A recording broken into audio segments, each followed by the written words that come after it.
O fato é que depois da gestão do Arrupe, principalmente, dos jesuítas, nós sabemos que houve uma mudança de rumo.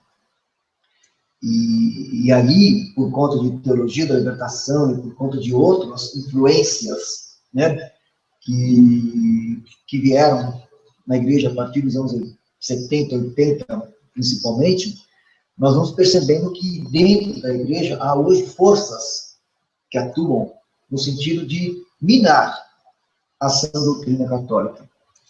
Eu sugiro, para que o ouvinte esteja interessado em entender essa crise atual que a igreja vive, uma crise que até o Monsenhor Sanarruga chamou, ele acha muito parecido com a crise do século IV, quando vivemos o problema do arianismo, né? Onde ele diz que o muro dormiu cristão e acordou ariano. Quer dizer, de repente, quando viu o arianismo, tinha assumido uma proporção tal que foi preciso, evidentemente, a igreja solenemente proclamar que aquilo era merecido. Em relação à teologia da libertação, que muito influenciou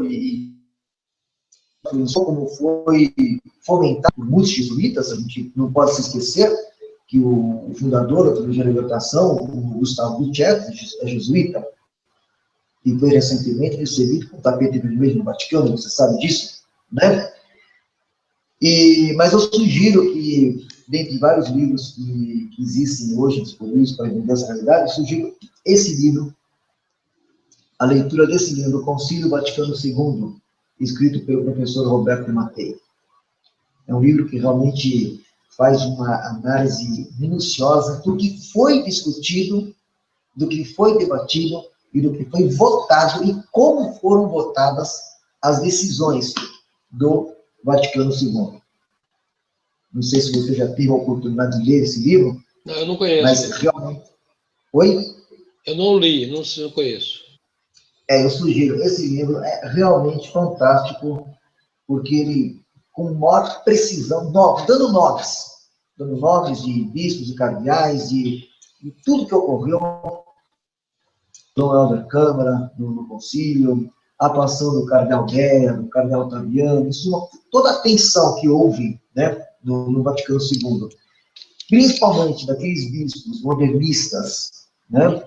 Isso que é interessante observar, que em 1907, o Papa São Pio X havia corajosamente publicado uma encíclica, a Pacendi, onde ele corajosamente apontou o modernismo, ele apresentou o termo modernismo como o conjunto de todas aquelas forças anticristãs, que ele usou uma expressão que, na minha opinião, muito feliz, onde ele chamou o modernismo de, aspas, a síntese de todas as heresias. Fecha aspas. Isso, 1907, São Pio X. E ele disse, o diagnóstico está feito, agora o remédio está aqui. Ele apresenta os remédios para o combate do que ele chamou de a síntese de todas as heresias. Só que um segmento de dentro da igreja modernista nunca aceitou a Pacendi. Fato é isso, nunca aceitou a Pacendi. E começou todo um trabalho, né, interno, por dentro, nos organismos da igreja, para tomar postos, tomar posições, chegar aos altos escalões e subverter essa doutrina. O professor Alberto Mattei mostra muito claramente nesse livro como que esse movimento aconteceu, aonde que eles atuaram, né? Como que foi o modus operandi, quem é que atuou, dá nome aos bois. Para você ter uma ideia, em 1948, alguns queriam que o Papa Pio XII abrisse um concílio. O Papa Pio XII, ele chamou uma comissão de cardeais e disse assim, olha, faz uma sondagem e vê como é que está entre o episcopado, se há clima para abrir um concílio. Porque já viu realmente, os modernistas estavam bem subterraneamente agindo. E aí, 4 anos depois, essa comissão de cardeais chegou para o Papa Pio XII e falou assim, pelo amor de Deus, não abra o concílio. Não abra o concílio porque a cisana está espalhada de uma tal forma, a cisana já está espalhada de uma tal forma, que se abrir o concílio, nós corremos um sério risco dos modernistas abrirem brechas para abordagens que poderão comprometer o edifício católico. Então, Pio XII não abriu o concílio após o parecer dessa comissão. A comissão praticamente disse a ele que seria como abrir os Estados Gerais. Foi categórico. Seria como abrir os Estados Gerais. E nós sabemos no que deu Luís XVI ter aberto os Estados Gerais. Nós conhecemos a história. Mas, 10 anos depois, o concílio foi aberto. E aí o professor de Matei fala aqui toda uma análise do que foi discutido e do que foi votado e como foram votadas as decisões e as consequências para a vida da igreja de muito do que foi decidido e de muito de como esse grupo modernista, do qual Dom Helder Câmara fez parte, muito como protagonista até, nesse processo. Cabe lembrar que o próprio Dom Helder Câmara, 10 anos antes do concílio, já havia pensado na ideia de uma conferência episcopal, de um organismo que pudesse ter uma ação mais articuladora do clero, e por conta desse organismo, e por conta dessa articulação, foi possível, mais para frente, haver o que hoje nós sabemos que ocorreu com o aparelhamento do ponto de vista ideológico para o pensamento modernista.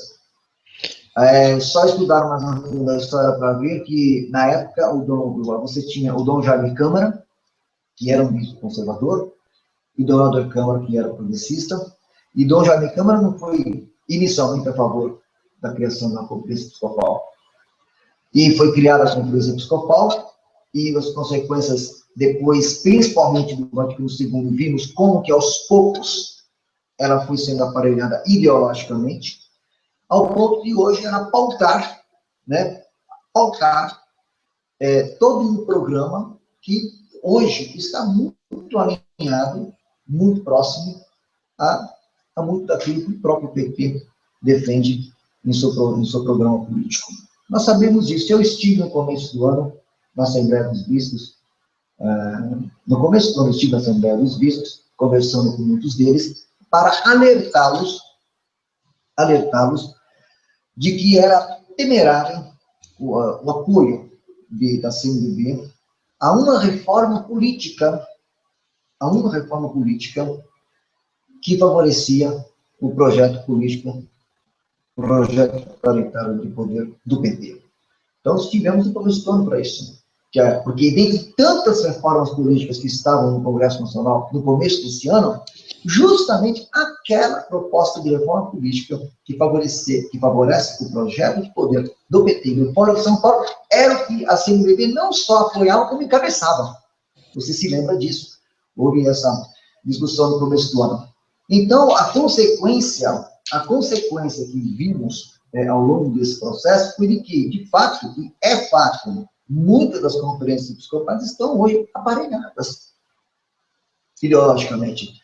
Então, por isso que nos causa apreensão, como católicos, a descentralização proposta agora no final do Sínodo da Família. Nos causou apreensão essa descentralização que delega, às conferências episcopais aparelhadas e às igrejas particulares certas decisões no campo doutrinal. Então, isso causou preocupação. Agora, isso vem de encontro ao projeto dos modernistas. Isso vem de encontro ao projeto dos modernistas. A gente tem que entender o seguinte, para entender um pouco essa crise toda, eu sugiro que se leia a Pacini. Está no site do Vaticano, da Pacini. Eu, quando li a Pacini pela primeira vez, a encíclica do Papa Pio X, eu li umas 2, 3 vezes. Fiquei maravilhado com aquilo. Eu falei, gente, profético. Aquilo foi um profetismo. Você lê aquilo, você fala, gente, é o que está acontecendo hoje. Isso é o que está acontecendo hoje. E foi apresentado, foi dado os remédios para se evitar o que São Teodésimo queria. E os remédios, que, evidentemente, há certos remédios amargos, né? Para a cura de certas enfermidades, não foram tomados. As consequências estão aí. É fato que existe, sim, uma forte pressão de muitas partes do mundo, do clero de muitas partes do mundo, por decisões que tornem a igreja horizontal, que horizontalizem a igreja, que tornem a igreja uma igreja, o Hans King, mosaico, a igreja mosaico, a igreja horizontal, e não a igreja vertical.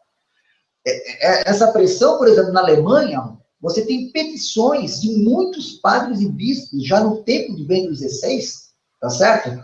Pelo fim do celibato, pela ordenação de mulheres, por eleição de bispos, e tantos outros tópicos que foram feitas petições públicas, publicadas pela internet, e entregues pessoalmente ao Vaticano. Então, a pressão liberalizante, a pressão relativizante, a pressão modernizante é muito forte.